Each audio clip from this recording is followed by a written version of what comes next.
Back to Lombardi Sweep, a Packers podcast for now? Question mark. My name is Zach Fruiter. Trevor Land is here, and it's just us boys tonight. Luke's not here yet. Luke's tardy. Janet apparently has to grade kindergartners. Like, I don't know what essay she's having these kindergartners write, but she's grading tonight. So I don't know, Trevor. Do you have an opinion on this? Guess who's back? First of all, I'm out here swallowing blood because of a cut, and you're like, "Oh, Kevin King." Meanwhile, Janet's like, "Oh, I got a grade finger paint, and if they use the color purple correctly when they painted a hand turkey." Nah, we ain't the same. Now I feel kind of bad because she's been nothing but nice. But anyways, Luke is late, almost as late as the Packers defense was showing up to the party against the Steelers. But True. He'll be here eventually, sadly. But yeah, Packer podcast for now. Will it? Will it not? Stay tuned. We don't even know. So yeah, I know. I'm wearing my Lions blue because I am ready to flip. But first, let's talk about the Steelers game last week. Obviously, the Packers came away with a victory like we predicted. I think the biggest takeaway was the Steelers suck. Like, it doesn't. Yeah, it didn't feel like a huge win. Like, their play calling was terrible.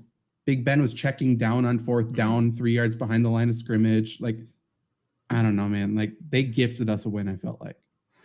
Yeah, I was like, obviously, I picked Adrian Amos to be the player of the game, and I was thinking about it in the car today. I was like, the MVP of that game was the Steelers' offense coordinator. Like, there's no question about it. It's not close. Like, Big Ben was not great. He overthrew guys. He looked old. But he hit on a couple passes. He hit on, obviously, that first drive. It wasn't his fault. I mean, there were plenty of times where if the Steelers score, I mean, we have a game. Say what you will about the missed tripping penalty that caused it to be a field goal. Now we have a 14 or 17-point game or whatever it was. They have plenty of fourth downs.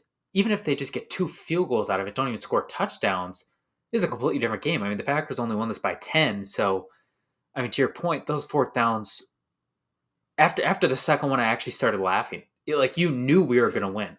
Because if that's their play call on fourth and short in our territory against our defense, it's over. Yeah, like once you see that, it's like, you don't even feel scared. Like, it just didn't feel even in doubt. Obviously, I feel like most Packer fans came away from that game feeling worse, just because of the Jair Alexander injury, which we can talk about. It was first reported as an AC joint sprain, and those are pretty common. And with that, typically, it's a mobility thing. It's a pain threshold thing. It is magnified in Green Bay because Green Bay won't give him shots as painkillers. So the pain threshold becomes a bigger issue. However, he's getting second, third, fourth opinions right now on the shoulder. So it makes me think that there is some sort of structural integrity issue where it could get worse. Because obviously, if it gets worse, I mean, shoulder injury is what took me out. Like, I can't bring my arm past this now. And it's almost a decade to the day later from when I heard it, just because I kept playing through it. So that's what he's trying to figure out right now. Like, can he play through it and without it getting worse? Because it could affect the rest of his life, literally. And that's not cool. But I'm sure the Packers will make a move for another cornerback to replace him, Trevor. Don't worry. To your point, the thing that made me most mad about the injury was that it was because of a stupid ass play. Like, if the Steelers just don't check that stupid shit down, he doesn't have to come in and try to blow up the ball carrier. Like, and that's the play he had to make because he has to bring him down. He can't just slow him down. Like, it was him on an island. If the Steelers just weren't complete morons, he wouldn't have gotten hurt. That's a good point. I didn't think about that, but yeah, it was another one of those bad play calls. And he came up and he made a really good play, but he got hurt doing so. So that's not cool. There really isn't other injuries to talk about. I think it's whatever. We can talk about the big news today, I guess, with the cornerback stuff. And then we can talk about the linebacker addition. That's not final yet, but should be coming. And then we'll preview the Bengals matchup. For cornerback, if you're listening to us, doesn't matter because you can't see me. But for cornerback, if you are watching, I'm just gonna let Zach take over. I'm gonna sit down. I'm here, but I know what's gonna be said. I don't want to blow up in the camera, so just know I am here and live. Zach, take it away. I made mint tea, so just to remind myself, let's not get too angry here. Like everything's fine, nothing's the matter. The Packers defense super strong, super deep. We're fine. Let's start from the top. So Stephon Gilmore reportedly getting cut by the Patriots. Patriots leaked the news so someone would trade for him so they didn't have to go to waivers. Kind of as a favor to him, so he didn't have to go to a bad team. Also because they need to get something back for a former defensive player of the year, just from a couple years ago. Very good addition for any team. Packers would, if Jair is still playing and you have him opposite Jair, arguably the best secondary in the entire NFL, and that's not a bold take. So the Packers were a rumored landing spot. Devontae Adams slid into the comments telling him to call him. And then he followed Tramon Williams. He followed Aaron Rodgers. All three were talking to him, and he wanted to go to Green Bay. Then, all of a sudden, immediately, the Panthers traded a 6th-round pick for Stephon, and that was shut down. And of course, well, we'll start off with what actually happened, because I tweeted this out right away, because I talked to somebody in the building, and then Field Yates backed up the other part of the story. Real quick, no, we're not going to gloss over that.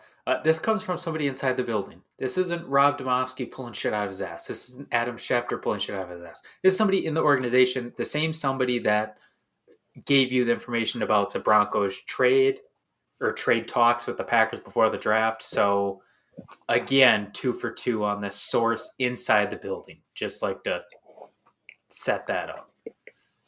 More than 2 for 2. And we welcome Luke, by the way. Luke's not tardy. He's here. He was working. He's good. In his Kevin King jersey. Mute yourself if you're gonna wear that. I'm a little. Yeah, I don't know now. But okay. Anyway, so let's Zach, talk go about in. this. Oh my goodness. Okay, I'm flustered. So I mean, the trade talk was there. The Packers reached out. They talked to Stephon Gilmore's camp. Stephon Gilmore has been adamant that he wanted an extension, and that continued. With this trade talk, Packers were not willing to give him an extension, and I think that's completely fine. Like, I understand that take.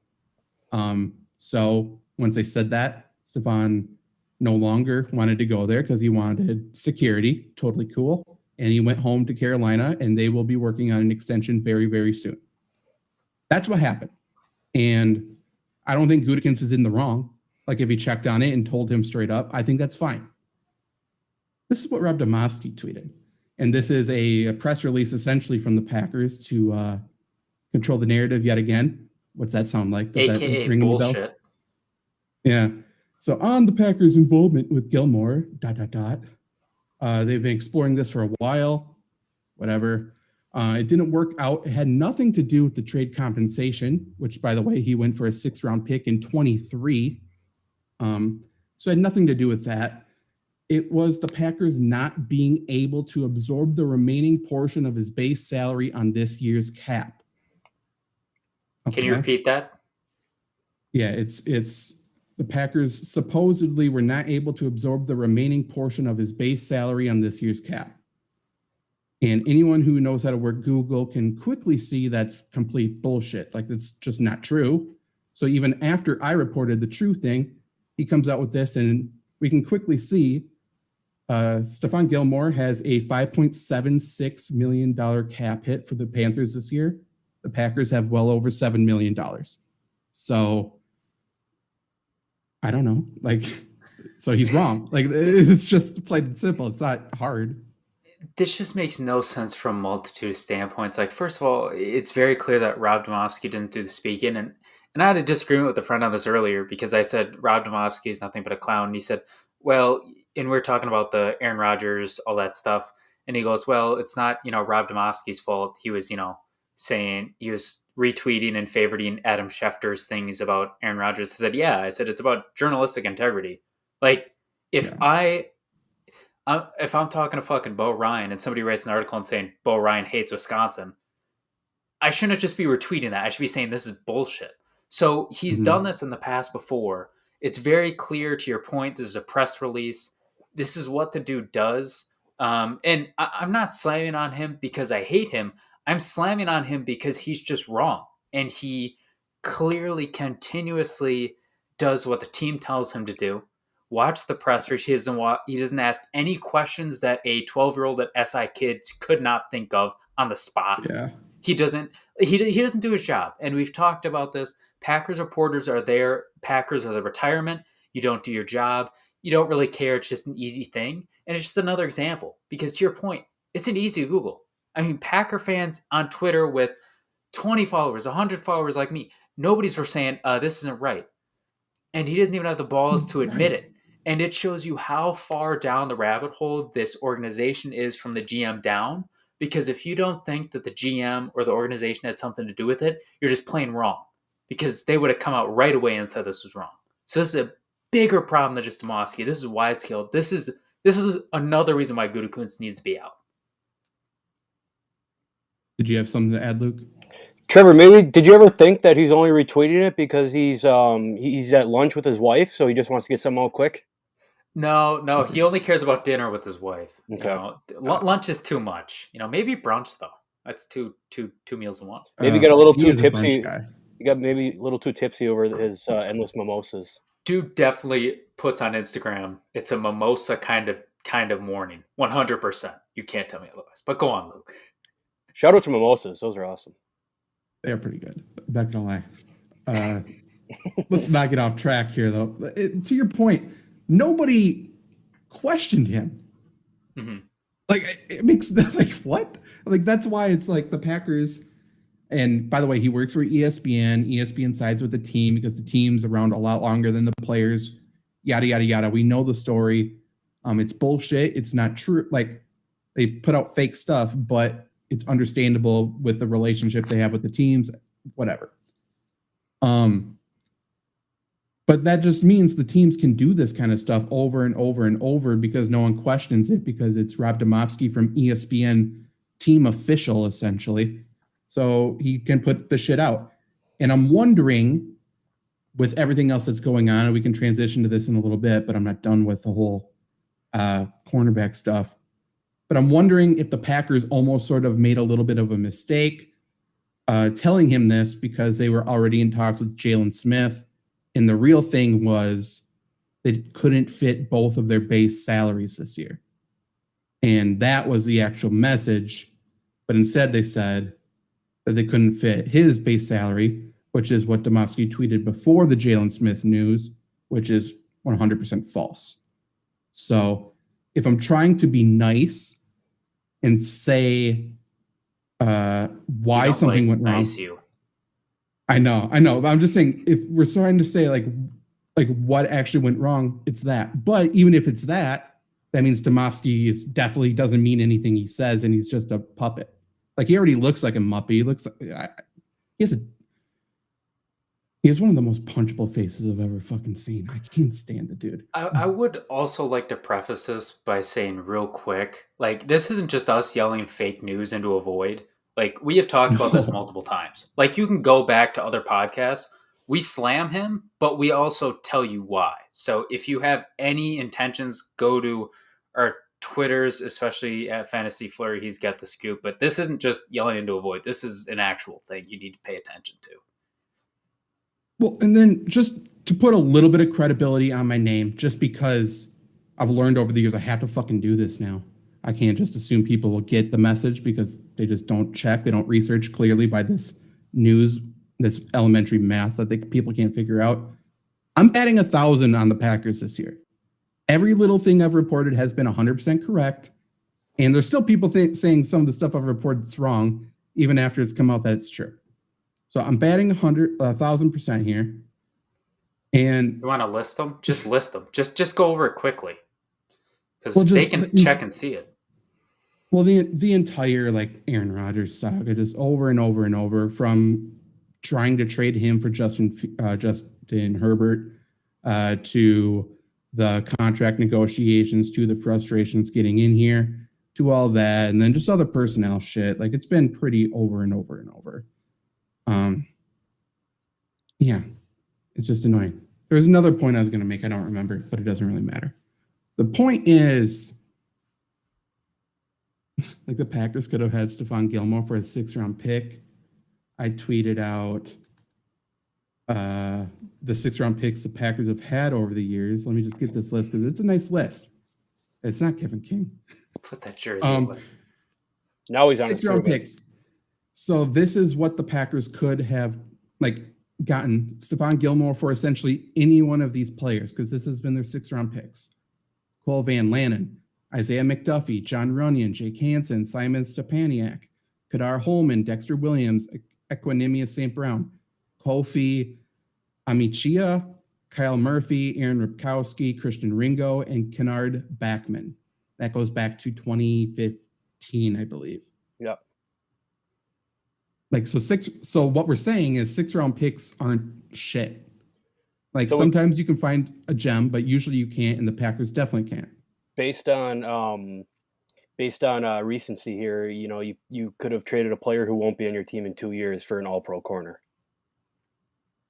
Who won't be on the team in 2 years either, and that's fine. Right. Like, we're going all in. Right. Well, to your point, you talked about the extension. That's a good point, but at the same time, and I'm not disagreeing with you here, but Domofsky and the Packers, so you're all in. So that means you really don't care about the future. You're all in right now. And it is very clear Rodgers is probably not coming back. Devontae probably isn't. If one of them is, the other isn't. It is very clear this is it. Why the hell are we thinking 2 years down the road, right? Why are we thinking about that? Why is that even crossing our mind at all? And then you talk about salary cap. Again, that's years down the road. We're talking about a guy right now for a 5th-round pick that we're not hitting on. And you can have these guys for cheap. You can manipulate the contracts. And, you talk about Jaylen Brown too. They easily could have got both these guys. Even if you are playing for the future, what the hell is a 5th-round pick? Even if you give them a 5th-round pick for it. So if we're all in, then why aren't we getting him? And if we're not getting him, then we're not all in. So let's just be clear on what we're doing here, because you're sending mixed signals. And that's telling me that you don't know what you're doing. And that's more scary than me disagreeing whether we should be all in or not. And the Packers are consistently trying to get younger. They're trying to continue to get projects to play for the future. If you look at Super Bowl champions every single year, they usually rank top 5 in age every single year. Obviously, the Buccaneers were the oldest team last year. I believe the Chiefs were the 5th oldest team the year before. Packers rank right in the middle, and they always rank right in the middle because they continuously give guys one contract, and then they let them go, and then they replace them. That's how they go. That's how they think you should win. Clearly, that's not how you win. That's not how you go all in. And then now, this is the point I wanted to make earlier, because I feel like I'm taking crazy pills right now. I don't understand the thought process. This is an actual tweet from some fucking idiot who's a Packer fan. And a lot of people echoed this. And they're saying it's a good move. The Packers didn't trade for Gilmore, which, okay, that's wrong, but whatever. But he said it's because Kevin King's a really good, no, he said great cornerback 3. And then he said, find a team with a better cornerback 3 in the NFL, and I'll show you somebody who's paying too much for a cornerback 3. Which is stupid. But also, if you brought in Stephon Gilmore, all of a sudden we're paying less for our cornerback 3 because that would be the rookie. And then 2, I think people are going to be really pissed off when they find out Kevin King's contract, because people still don't know what his contract is. Do we realize he's not under contract next year, but we're paying him $3 million next year? That's an all-in contract. That's how all-in contracts work. However, it's usually with a player that's better than Kevin King. And to your point, why are we worried about cornerback 3s? What should be on our radar is that Alexander might be out for the fucking year and we don't have a 1. Stokes, right. I love him to death. He is not a 1. Solid 2, not a 1. We're worried about a 3, and we don't even have a 1 right now, probably for the rest of the season with that Jair injury.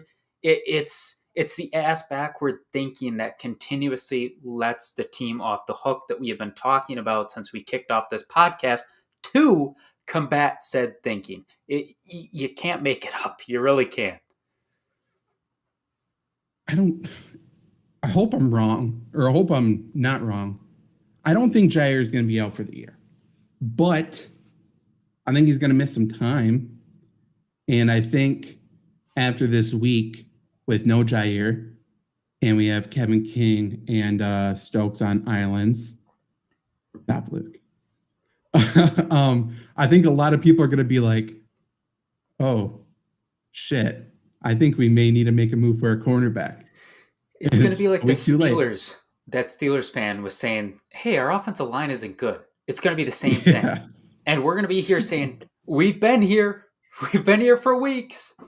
My take on it is that, you have an all-pro corner go down, and as soon as that all-pro corner goes down, New England releases their all-pro corner that would instantly fill that role that we now have vacant here in Green Bay.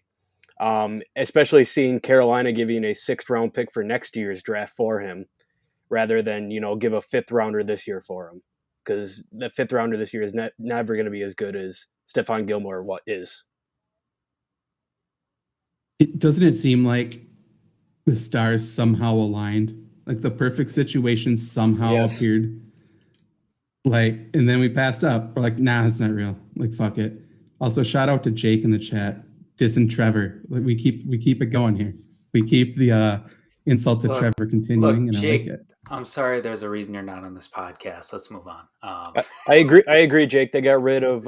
You talk about the Mavericks. They got rid of Harrison Barnes, so we're no longer affiliated with them. That's fair. So serious about that. Okay. Okay. I mean, there's not much else to say. I just wanted to point out Demovsky's wrong that we couldn't fit it. Oh, other thing I want to say, like the way you can structure contracts, like we just talked about the void year with Kevin King, where it's a $5 million 1-year deal, but we're only paying him 2 years this year, 3 years next year when he's not on the team. That works for everybody. That's how the Buccaneers are the Buccaneers. So we could have brought him in. We could have restructured his deal. Right now he's getting paid $5.7 million. Let's just say we make it $2.7 million. Pay him $3 million next year when he's not on the team. He would have accepted that. That would have been fine. Like, you can do that. That's something you can do. And that's not something that the Packers could do. And this is my question to you guys, because I think it's legit. And it's going to sound like I'm being an asshole and BSing, but I think it's legit. Knowing that Demovsky's tweet was just a press release from the Packers, a statement from the Packers, essentially, do you think, A, that is just a flat-out lie? Or B, do you think they honestly just don't know how to work the salary cap and make those type of contracts? Because it continuously happens over and over and over. Do you think they're being honest and they just don't understand how this stuff works? That lie sounds tempting for me to say because, the situation that, Packer fans are huge fans, right? Packers have one of the biggest followings in sports. There's no reason to, show that the front office knows nothing about what's going on to this crowd, to have the crowds turn on them, leaning that way. But if you don't know how the system works, then it doesn't seem like you should be in place to have a job within something that is very important. Other than football, it's very important to Green Bay getting money in, to Wisconsin getting money in. It's just wild that question even has to be asked. It's entertaining because the Bucs had a similar, and people have already forgot about it because they won the championship, obviously, but Bucs had a very similar situation this past offseason, not this offseason after they won the championship, but the one before. They signed Pat Connaughton to a deal, and then they realized they can't do that. That's not a legal contract. And so they had to sign him to more money on a different type of contract because they had no clue it wasn't legal, which is scary, and nobody is talking about it. But to your point, I mean, it's clearly a thing that happens. And are we really going to look at the Bucs franchise and the Packers franchise and say, nah, the Packers know what they're doing? I mean, They haven't shown us they do. I mean, from how we restructured Dean Lowry, when we restructured it, the King deal, when we did that, everything, fool me once, shame on you, fool me twice, all that shit. This is what they've been doing. So, to be honest, I think it's both. I think it's a lie, and I think they don't know what they're doing. And as crazy as that may sound, look at what we've been talking about. Look at what's happened. It's not out of the realm of possibility. And in fact, I would say it's pretty likely. Yeah, like I wish they were lying because everybody lies and that would be better, right? Incompetency is lethal. Ignorance is lethal. And it's just not a good thing here. I find myself in the middle of like sports business conversations all the time just because it's probably my favorite thing. So constantly I get told that I'm an idiot from fans because I'm not a general manager. How can I know more than general manager or insert front office role? And this is all I will say for all the people listening who are thinking that. If you are willing to look at Kevin King and say he's a bad football player, then why can't general managers be bad at their job? Because Kevin King's an NFL cornerback. He should be great. Like, what am I to say that he's a bad cornerback? He's starting in the NFL. Brian Gutekunst is a general manager for one of the best positions in professional sports, one of the best organizations in professional sports. He doesn't know what he's doing. Like, he has no idea. And to your point, everybody says, oh, you can't say this, you can't say this. You don't know talent. You aren't a cornerback. But everybody's also real quick to say, oh, he's really good. Yeah. So it's always one-sided. You can never say they're bad because you don't know, but you can always tell when they're good. You can always praise. You can never speak down upon. And it's a very toxic environment, culture. It's the way it is, unfortunately. We're not going to win a championship in the next 10 years in Green Bay. We're not going to win it in 10. If Gutekunst is still here, we're not going to win one in 20. You can clip it. You can send it to me. I don't care. But as long as Gutekunst is in charge of the Green Bay Packers will not win a Lombardi trophy unless literally everybody goes down. The sooner people understand that, that we're simply treading water, the better. I'm going to add Old Takes Exposed to you, Trevor. That's fine. Right. Go for it. As long as, I will say it again for the people in the back, tune up your headphones, whatever, AirPods, I don't care. As long as Brian Gutekunst is the GM of the Green Bay Packers, they will not win a Super Bowl. And to be honest, they probably won't even make it if we're being fair. If Gutekunst is the GM in 10 years, do you think we'll be playing and be planning for 3 years down the road still? Yeah. That seems like. Yeah. We're constantly like, hey, 2-3 years. Baby, we are quite literally doing what the Lions are right now. Like, if we're truly... Not true.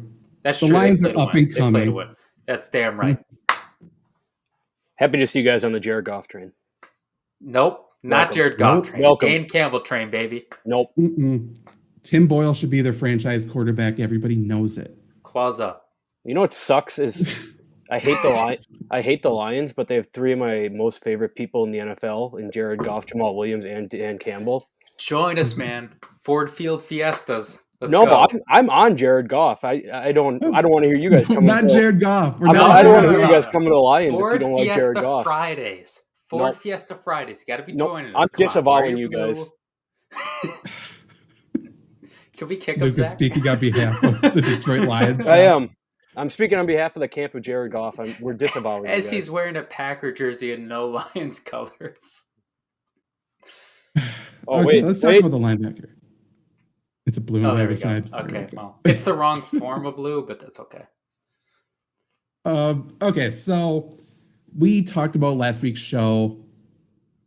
No, yesterday's show must have been because I was with Trevor. As soon as the Cowboys cut Jalen Smith, we're like, oh, Packers should definitely sign him. Well, sounds like the Packers are going to sign him. Like, instead of going after, oh, by the way, we signed a cornerback off the practice squad of the Cardinals. He was drafted in the 3rd round to the Eagles. Couldn't make it on the Eagles, if that tells you anything. Silver lining, he's a good special teams player. Bad news is he's not a very good cornerback. So what are you going to do? But we are apparently agreeing to contract finalizations with Jalen Smith, obviously a highly touted linebacker from Notre Dame, versatile linebacker for the Cowboys. He has started this year terribly. Like he's been bad. I don't know why. I don't know. He all of a sudden is getting worried that he's a single number. He had to spend all that money to buy up his old jerseys, and now he's panicking or something. I'm not 100% sure, but he's been bad. Packers are going to sign him. I think it's a decent sign. Obviously, he needs to play better, but he's continued to be pretty good in coverage, and the Packers linebackers cannot cover. So I think that's decent. What I found interesting, like in my mind, I'm not sure if it's the same for you guys, but in my mind, he is like a versatile, quick linebacker that's almost like a hybrid linebacker. Like he almost could be that nickelback. He could cover a little bit. In my mind, that's what he is. However, I'm pretty sure he's heavier than Devondre Campbell. Like same height, he's just heavier. And that's weird because Devondre Campbell seems like one of those big thudders in the middle. Like he's just going to blow people up. And they have completely different play styles, and somehow like they should be in each other's bodies, I guess. I don't know. Luke, you said you had a Jalen Smith take. What's your take? Yeah, just based off of this year, the dude sucked. He's not, he made the Pro Bowl maybe 2-3 years ago. He's obviously not in that form anymore. My take, or it's not really a take, not really a comment, but my question to you guys is right now, would you rather have Jalen Smith or Kamal Martin? I'd rather have Kamal Martin. Agreed. I thought he was good. That's what I was thinking. I don't know one thing that Jalen Smith does better. Maybe he's more athletic than Kamal Martin, but I don't think that Kamal Martin is that much worse than, aging. I shouldn't say aging. He's 26, but playing down Jalen Smith. This lines up perfectly to a topic that Zach is going to hate: the Milwaukee Brewers. Woo! Coming to this season, at shortstop, Arcia was the answer. Yep. Halfway through, they trade Arcia. Arcia's Kamal Martin. And guess who came in at shortstop? Willie Adames. That is Jalen Smith. Yeah, Jalen Smith, not the NBA player. Jalen Smith. He, like, sometimes different teams, different cultures, I don't know what it is. They just bring more out of people, as seen in Willie Adames, as seen in many players for many teams. He hasn't been good. That's true. Even if he is still bad, you can't look at him and say he's worse than Oren Burks or Ty Summers. There's just no way. Even just based on athletic ability alone, he's better than them at their best. So the good thing is, no matter what, he's going to be better than what we have. And that's a good floor to have, but I'm not saying he's going to be all pro or Pro Bowl, but I think this is a guy who is going to thrive in this locker room on a new team, fresh start, and I think he's going to go ham. He might not put up crazy numbers, but he's going to look different, that's for sure. I have a take that might be surprising, but I like him because we have Joe Barry, and that sounds weird. I trust Joe Barry with coaching linebackers. I think he's a very good linebacker coach. I think he's a fucking terrible defensive coordinator. Like, I think he looks like the oldest toddler that just somehow wandered onto the field somehow on the sideline. He's terrible, but he's a really good linebacker coach, and we've seen what he's done with Devondre Campbell, and I think he's going to be able to do a lot of good things with Jalen Smith. So I would, again, can't believe I have to say this, I'm assuming Gutekunst talked with Joe Barry. Now, Gutekunst doesn't talk with Aaron Rodgers when it comes to his quarterback coach or his wide receivers, so maybe I'm assuming too much. But if he did talk to Joe Barry and Joe Barry said he wants this guy, then I think it's going to be a good signing. Like, I truly believe it. I'm interested to see how Packers Twitter and Packers Nation, whatever, reacts when they see his contract. Mm-hmm. And I think, Luke, you brought that up. Like, if it's 1 year, 4.5, 1 year, $5 million, fine. Is anybody going to question it? Because they should. As soon as it gets over that mark of what we needed to pay Stephon Gilmore, that's when everyone is going to go up in flames. Nobody knows the mark. Right. The only mark people know is that he wanted 15 million. Right. And that's great. So do I. But I'm not getting paid 15 million. Neither is he. Stupid. It's going to be very interesting. But to your point, I mean, Joe Barry with linebackers is good. He just feels like a guy you can have blitz every play. And here's a question: do you think this is weird? This is just something that came off the dome. But do you think the possible reason that Kamal Martin is no longer a Packer is because Joe Barry had an idea in mind for him, and Kamal Martin wasn't down for it, wasn't interested, didn't want to change how he played or did it, and just said, "I'm going to be me"? Well, his idea for it was to move him to outside linebacker, which he's not. Like, we heard that in camp that they were moving him to outside linebacker and moving Oren Burks to inside linebacker. And Kamal Martin wouldn't succeed as an outside linebacker. So I think it's a fine cut if for some reason, if for that reason, I guess. But if Kamal Martin was still our inside linebacker, he would have been starting. So I think you're right, but I think it's for the wrong reasons. Hey, all I heard was you're right, so I'm good. Yeah. Congratulations. I'm just happy we got another body at linebacker and another body at corner. Just to sum it up, I feel like I'm Ulysses S. Grant here, leading the North in the Civil War, just sending more guys out at people. But I'm just happy to get bodies there. The number one cornerback in our team just went down. We're going to sign someone. Hopefully, what's his nuts can play? Edom, whatever. But Douglas, just another body to go and beat up the other team. You look like a real 80s defensive player right now, or defensive coach. Upside down, hairband, long flow jersey. Let's go hit some guys. Mm-hmm. That's the inner Dan Campbell coming out of me. Ooh, I do. Don't like get us started. Dan Campbell. No, my coach. Don't be talking about my coach. The guy we signed, I'm sorry, I can't remember his name. Is it Rasul Douglas? Is that his name? Okay. Hey, I did remember his name. He's a good special teams guy. And that's fine. We don't need we do need a special teams guy, but it's not my top worry right now. It's still bad. When we were making cuts, we talked about how, we're cutting a guy who's pretty good on special teams. Maybe we shouldn't do that. Let's not put all our eggs in the Isaiah McDuffie basket. Yeah, I was just about to say, but don't worry. Here comes McDuffie at 5'9". Yeah, Jesus. He forgot to put on shoulder pads. What's McDuffie doing out there? But yeah. How did Trevor get in the field? Trevor Land.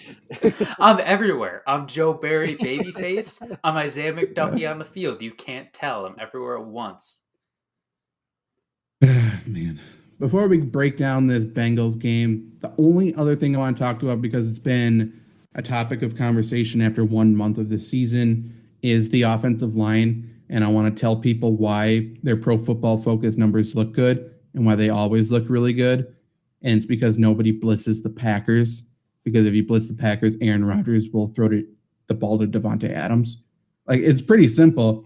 They're talking about how Josh Myers hasn't allowed a pressure.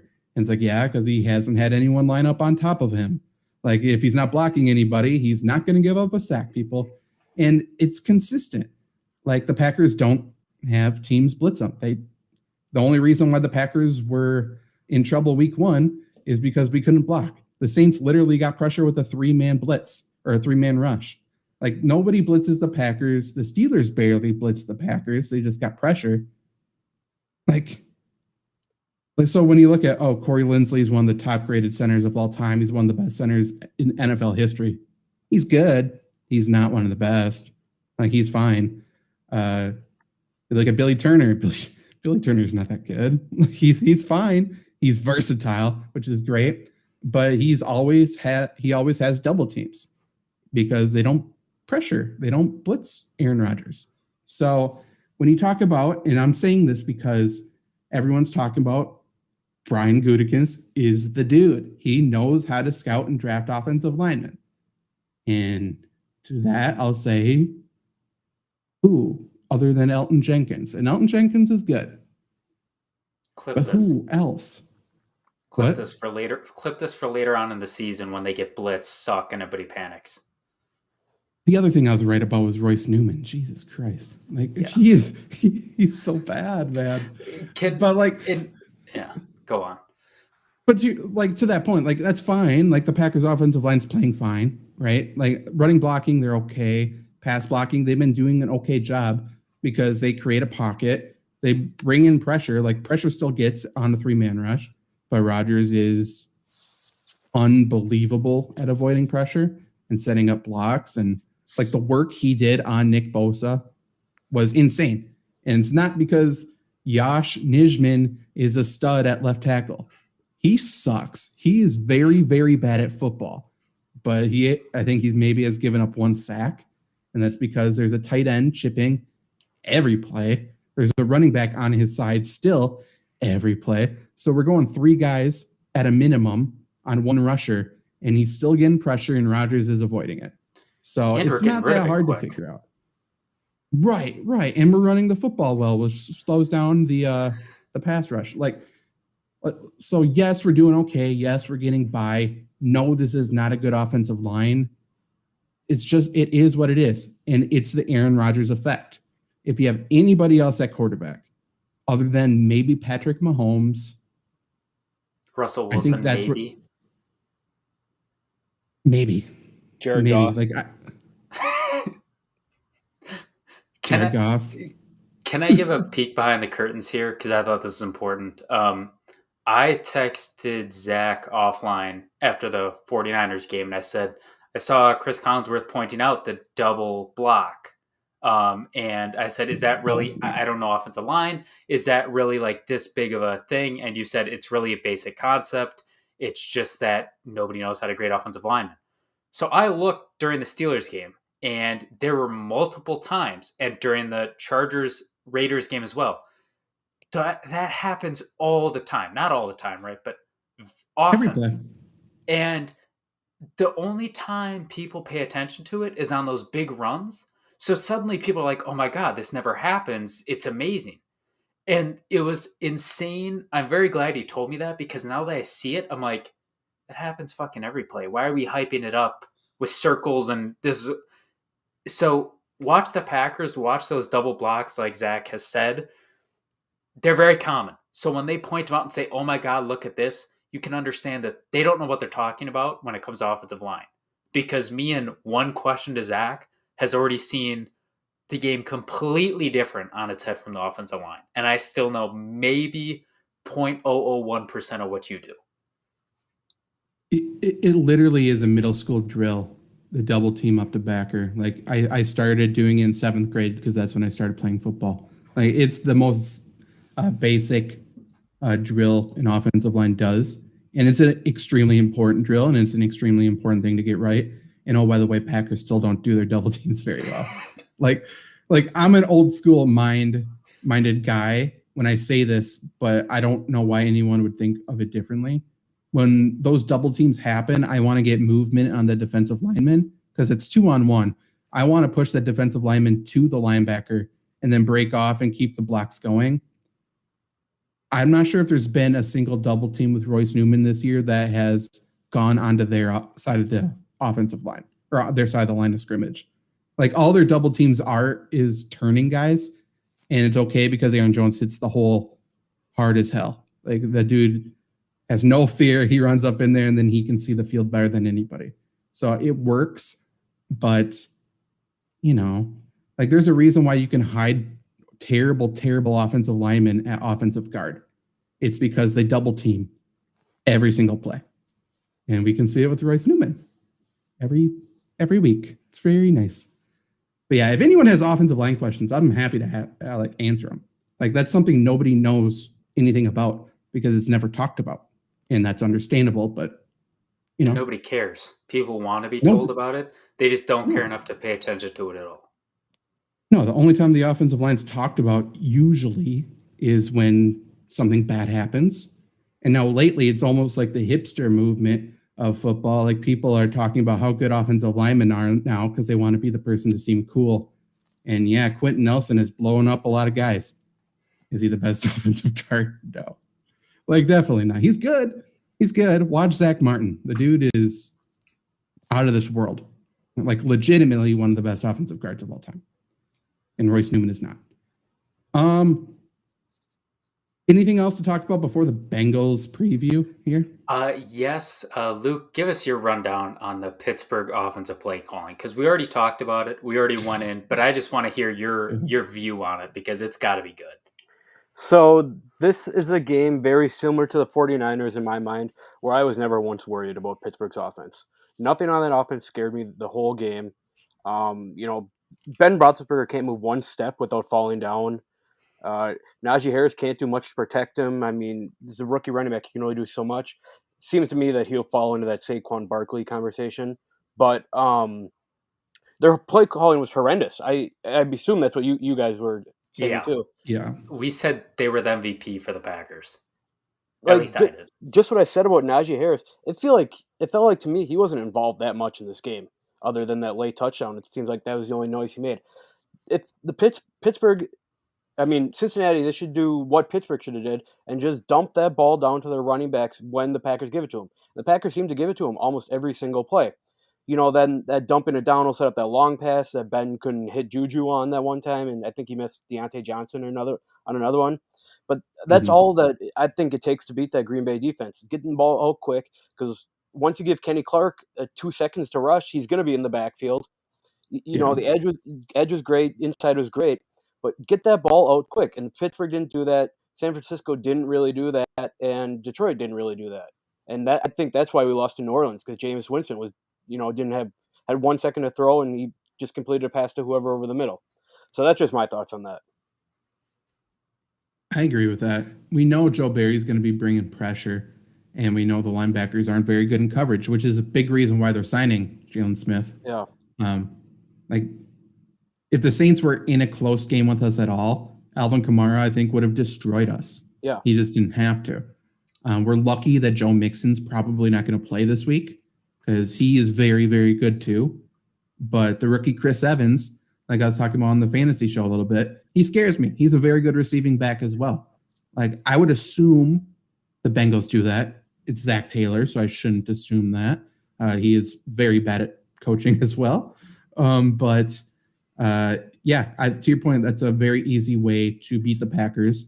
And like, Devondre Campbell's been very good. Yes. Jalen Smith, he's pretty good in coverage. He misses a lot of tackles. And a lot of Packers miss a lot of tackles. I wish Jair Alexander missed that tackle so he could keep playing. He doesn't miss tackles, though. But, get it to your guy in space and make a play, because I would bet a lot of offenses would trust their guys to make plays against this Packers defense.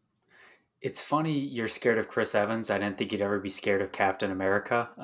But yeah, bad name. There. Name. I think another thing that I can't believe I forgot to bring up, that blocked field goal. Zach, I think you brought it up against the 49ers. Mason Crosby's game winner was almost blocked. Tunyon did not block either of 2 players, and Newman just stood up and pointed, "Hey, you're supposed to get him," and pointed at 3 guys. That was horrible. Offside or not, that was ridiculous. So that was funny. I think that maybe I mentioned it to you guys, but when I said, why doesn't a team just line up their whole defense on one side of the ball on field goals? And that came to fruition. That works. I don't know why teams don't do that. I think maybe they put a rule in place. I don't think you can overload one side by more than one guy now. I think that might be a rule. I'm pretty sure that's a rule. Okay, I got to figure out a loophole for that now. I want to see a kick where I have the center and everybody else to the left, nobody to the right. That would be amazing. Right. I would love to see that. I mean, maybe, but it comes down to another thing. Like we were saying before, are you smarter than the general manager? You can't be, because he's the general manager. Are we smarter than coaches? We can't be, because they're coaches. I said on last week's show, it's gonna get blocked. They almost got it blocked. The Steelers saw that on film, and they're like, "Oh, let's just put our fastest guys there, and I bet we can get a block." And boom, they did. And he probably wasn't even offsides. It was too close to tell. I wouldn't have argued he was offsides if they didn't call it. Maybe let's change up the cadence a little bit for this week, since it seems like they could guess the cadence. Mason could be Crosby nice. hard count, baby. Let's go. Come on, Silver Fox. Get that, get that cadence going. I want to see that. Not sure if he's doing the cadence, but maybe. He should. That would make it so much better, man. Have you ever seen a kicker scream "Set hut" and Omaha? That would be amazing. I'm down for anything Crosby wants to do. He can do no wrong in my eyes. Okay. So going to this Bengals game here, one of the bigger injury news for the Bengals is T. Higgins, super good wide receiver. I know Luke likes him a lot. It seems like he's going to play this week, and I think that spells a lot of trouble for the Packers. Like I said, I think Joe Mixon's out. So the Bengals have a legit receiving core with T. Higgins, Jamar Chase, and Tyler Boyd. Tyler Boyd then is going to be going against Shane and Sullivan. Packers wanted to move. This makes me so angry. I'm going to get angry again. Packers wanted to move Kevin King to the inside because he's not good at outside cornerback. But now we're moving him to outside cornerback, and we didn't make a move for a cornerback because we have Kevin King to play outside cornerback, even though we already said he sucks there. We need to move him inside. So now he's going to go back on an island. Stokes is going to be on an island. Stokes is probably they're going to try to match him up with Jamar Chase, but I don't think he's going to follow him. I don't see him shadowing anybody. So when Kevin King's on an island with Jamar Chase, what do you think's going to happen? What if they've been using Jamar Chase for every week? He's just going to run past him. It's going to be an easy throw and catch. I'm really nervous about this game. I understand why it's a field goal spread only. I think it's going to be a close game. Yeah, especially, the smart thing, right, would be to have Eric Stokes follow Jamar Chase, have Kevin King follow T. Higgins. Because, it's kind of the same speed thing, kind of big size thing on both sides. Just like you said, Zach, what's going to happen is Kevin King is going to get burned like he always does because Jamar Chase only runs goal routes down the sideline.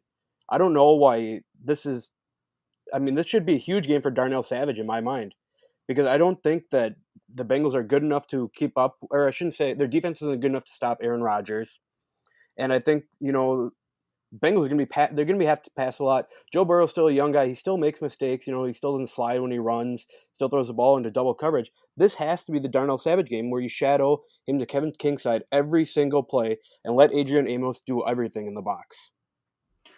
Yeah, when I was on the last show, I was like, "Oh, the Packers are going to dominate," and I was like, "Hold up, we don't have Jair. They have two receivers. Stokes is our one. The two is better off not even being on the field." Oh God, this is not good. I think the one huge advantage that we're going to need, that we have and that we're going to need is, to your point, Zach Taylor sucks. He is nepotism defined. And obviously I'll cover this more in depth later, but I think to take advantage of that, if the Packers can get some good special teams, and I'm thinking most field position game, I think that can do wonders for how much they're lacking on defense if Stokes doesn't follow Chase. Yeah, I feel like, and it's a shitty thing, but I feel like the defensive philosophy has to be playing over top coverage the entire time. It's not going to be tricky. I think Joe Burrow is smart enough and talented enough to read the defense and know what the Packers are doing. I think we just got to force the Bengals to be patient, continue to play over top coverage, and force them to run the football on us, which I think they're going to be capable of doing, but sort of lull them to sleep and make them nickel and dime us the entire game, because I feel like Zach Taylor's too inexperienced and too shitty of a coach, and Joe Burrow is just too inexperienced in wanting to make a play to do that all game long. I think they're going to take shots when they shouldn't, and hopefully we can capitalize on that mistake. That's the only thing we can do, because if we try to get fancy with it, they're going to burn us. But as long as we keep things in front of us and hopefully force a mistake every once in a while, to your point, Luke, their defense is underrated, but it's nowhere near good enough to stop Rodgers. Right. It shouldn't be anywhere near, as long as we throw the football. We can't get into one of those things where, let's just try to run the ball the entire game and keep the defense off the field and try to win that way. because I think that's a way we can lose it. If we get to throw the ball against Trey Waynes every single play, I think we're going to win that matchup. Yeah. Just kind of just bouncing off of that, in order for that secondary to be good, the pass rush has to be there as well. They have to show what they did against Pittsburgh. They have to show what they did against San Francisco. Like, Joe Burrow is a quarterback that's going to try to make a play happen, just like you said, Zach. He's going to roll out of the pocket, going to maybe do that Favre throw across the body, and just try to make something happen. He's too young, but he's not a bad quarterback. So if Kenny Clark can get that inside pressure, which I think has been huge for those outside rushers, that needs to happen first, and it needs to happen, if Packers are kicking off, that needs to happen right away, or Joe Barry's got to send a blitz. Just get in Joe Burrow's head right away. The young guy is going to make mistakes, setting up success for that secondary.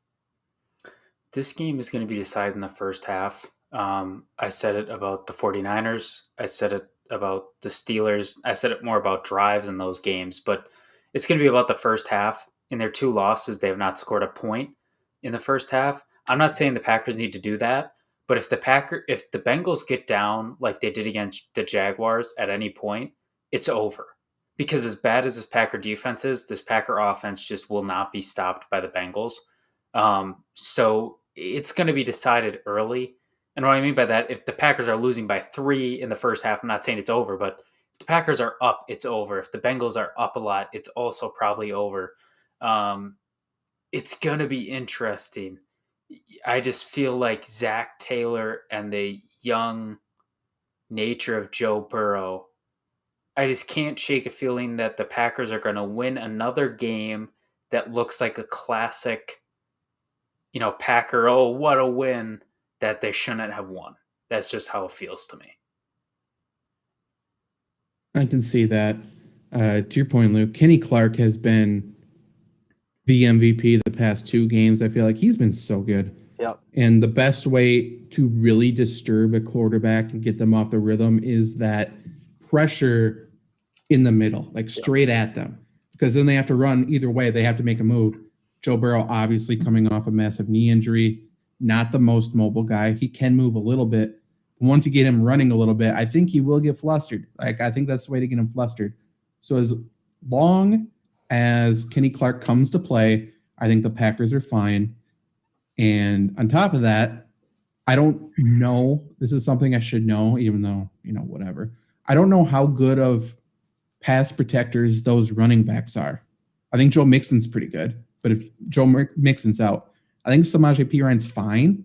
He's a big guy. But he is a big guy. If those running backs struggle in pass pro, though, like, it's risky, but I think we can bring the house, man. I think we can bring pressure at least a couple times. Like, hit Joe Burrow. Hit him. Right. I know he says he likes to get hit, but let's make him really like it. Right. Yeah. And that would add up to what Luke said about Darnell Savage. Like, Kenny Clark has a big game, moves right and left. I completely trust our safeties. It's just, if they get burned before Joe Burrow even has to think about it, that's when you get in trouble. I mean, this is the same team that needed overtime to beat the Vikings at home. They beat the Bears by 3, or they lost to the Bears by 3, excuse me. They beat the Steelers. They barely beat the Jaguars at home. Like, they're not a good team. They're a fraudulent team. The offensive line's bad. Yeah. They got bad. The Jaguars are horrible, and they still got some pressure. Like, their offensive line's very bad. That's why it's like the Packers are – I hate it because I know what's going to happen. The Packers are going to win this game. The defense is going to play pretty good. Like, they're going to get burnt a couple times, but the cornerbacks will be decent because the Packers will need to rush 3 or 4 guys to get pressure, and they can drop 7 or 8 guys. And it's the same type of thing with the offensive line. Oh, wow, we're so good at drafting offensive linemen. The offensive line's so good because we haven't given up pressure. Well, it's because they haven't been pressured yet. And it's going to be the same type of thing. Packer fans are going to applaud Gutekunst and the coaches and everything and whatever. We don't need to get into that, even though they're wrong. But this game doesn't mean anything. And much like the Lions game, this is a no-win game. We can't like leave this game being like, oh, we figured this out. Here's a positive takeaway, this or that. Like, that's just not going to happen. There's a lot of bad things that could come from it. And with the fact that the Packers are favored by only 3 points, it makes me think there are going to be some bad things that come from it. How long do you think it'll be before, like, which quarter do you think it'll be when our cornerbacks look good because of pressure and somebody goes, we don't need Stephon Gilmore? Mhm. How long do you think it's going to be? Because it's happening. It's going to happen. First drive. It'll be first drive. Like, that's what always happens. And it's going to be Bukowski. And it's his stupid fucking takes. Like, it's going to be immediately. They've been dick riding Gutekunst all season so far. So, yeah. I don't look out for that. I don't know if you guys talked about this on the Fantasy Football Show. I kind of tuned in a little late there.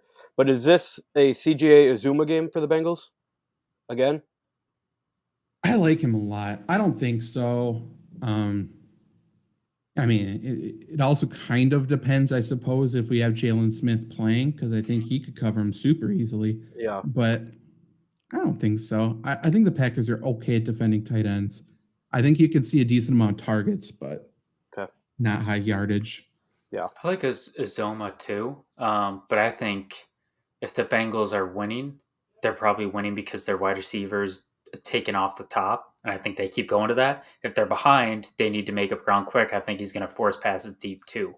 So I'm not saying he has no game script or no ability, but I just don't think it'll be quite like Jacksonville.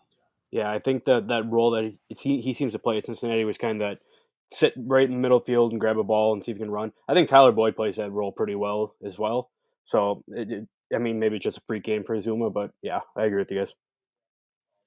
That receiving core is good, including Uzuma. Like, they're all very good. And Joe Burrow's a very good quarterback. This could be, like, the projected total right now is 51.5, which is high. And I think that's fair. We could see this be one of those every single drive is a score type of games. I don't think it will go that high. I think it will be under, just because I think I think both teams will try to run the ball quite a bit, to be completely honest. But yeah, I'll give my score prediction now, I guess. I'll go Packers 27, Bengals 20. I think it gets scary, but I think the Packers pull away late. Trevor, what's your prediction? I'm going to say 31-20. I think this is kind of a McCarthy game where Packers get out early, get good pressure, and then second, third quarter, Kenny Clark, they solve that. They don't get as much pressure. Bengals start to make a little scare, but Packers get, 2 or 1 field goal late, and we're fine. We were never in trouble. That kind of game. Trevor, I'm in that same round with you. I said 31-10 because I do think that mistake comes early in the game. As soon as they bring that pressure, the next play, I think Joe Burrow will be running. So I imagine they grab a touchdown, grab a field goal out of it, but I don't see much more from this offense if that pressure is there for the Packers. I hope you're right. And if you are, Brian Gutekunst may have a parade in Green Bay on Monday. Try to recover that for us, because people are going to be loving it. He might win GM of the week, gold star. Maybe. Might get a lifetime contract. Yeah, he does. I'm moving to London. Do you guys have anything else to say about the team this week? Whatever. Old takes exposed. Come at me. I'm ready. I stand by my Super Bowl take. Man, if Gutekunst is still here in 10 years, I don't know. We're going to need a lot of alcohol. Yeah, because it's not even one of those things where it's like, he must have done a good job to keep his job. I don't think so. I think you are elected for life here until you choose to step down, unfortunately. It's like or speak bad on mozzarella or cheese curds. Maybe. It's like when you win the Masters and you get an invite for life. Yes. I bet Gutekunst is lactose intolerant. Don't you think? Definitely. Yeah. I've also wanted to update you guys on my TikTok situation.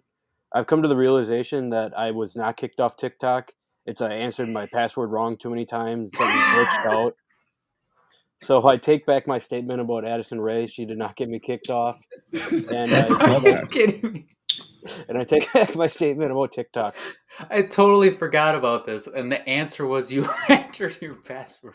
Yeah, it turns out because I did some research. It turns out I don't know. Sometimes it glitches and you get locked out of your Did some account. research. Yeah, Well, so you're It's like back in. Jake's Twitter. You good I've now? been back in for like 2 weeks. I thought they just let me back in, but no. Oh, I totally missed this. It's 20 minutes late, but hello, Chris Plotz. What's up, Chris?